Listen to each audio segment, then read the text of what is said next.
Today, in service to our duty to the Constitution and to our country, the House Committee on the Judiciary is introducing 2 articles of impeachment charging the President of the United States, Donald J. Trump, with committing high crimes and misdemeanors. The first article is for abuse of power. And we must not do so without an overwhelming consensus of the American people. There must never be a narrowly voted impeachment or an impeachment supported by one of our major political parties and opposed by the other.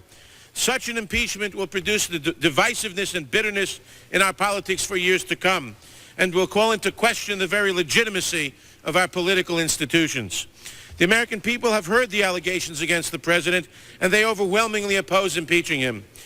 They elected President Clinton. They still support him. We have no right to overturn the considered judgment of the American people. Mr. Speaker, the case against the president has not been made. There is far from sufficient evidence to support the allegations, and the allegations, even if proven true, do not rise to the level of impeachable offenses. Mr. Speaker, this is clearly a partisan railroad job. The same people who today tell us we must impeach the president for lying under oath, almost to a person voted last year to re-elect the speaker who had just admitted lying to Congress in an official proceeding. The American people are watching, and they will not forget. You may have the votes, you may have the muscle, but you do not have the legitimacy of a national consensus or of a constitutional imperative. This partisan coup d'etat will go down in infamy in the history of this nation. Because he knew quite properly that an impeachment of a president is an undoing of a national election.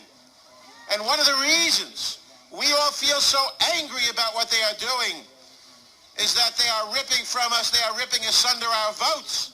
They are telling us that our votes don't count and that the election must be set aside. We're lowering the standard of impeachment. What the president has done is not a great and dangerous offense to the safety of the Republic. In the words of George Mason, it is not an impeachable offense under the meaning of the Constitution. And as you heard from Mr. Conyers, the allegations are far, far from proven. And the fact is, we are not simply transmitting a case with some evidence to the Senate, as evidenced by the fact that we already heard leaders of this House say he should resign. God forbid that he should resign. He should fight this and beat it. Mr. Speaker, today is a tragic day for our country because while our young people are fighting in the Persian Gulf and bringing honor to our country, we are bringing dishonor to it with our hypocrisy here in this chamber. Today, the Republican majority is not judging the president with fairness, but impeaching him with a vengeance. In the investigation of the president, fundamental principles which Americans hold dear, privacy, fairness, checks and balances, have been seriously violated.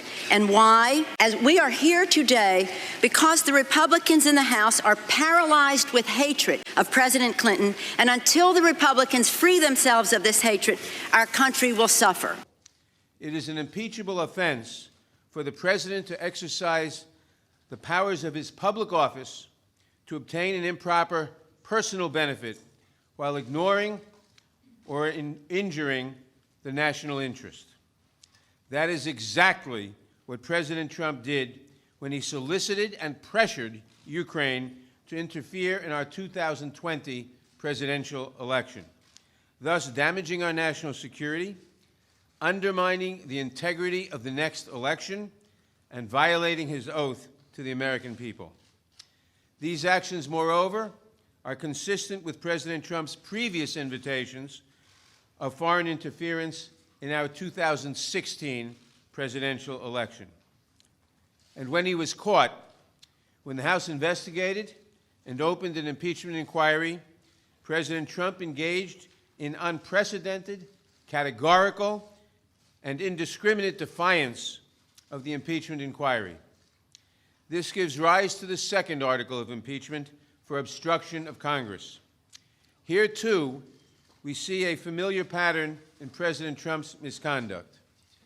A president who declares himself above accountability, above the American people, and above Congress's power of impeachment, which is meant to protect against threats to our democratic institutions, is a president who sees himself as above the law. We must be clear. No one, not even the president, is above the law.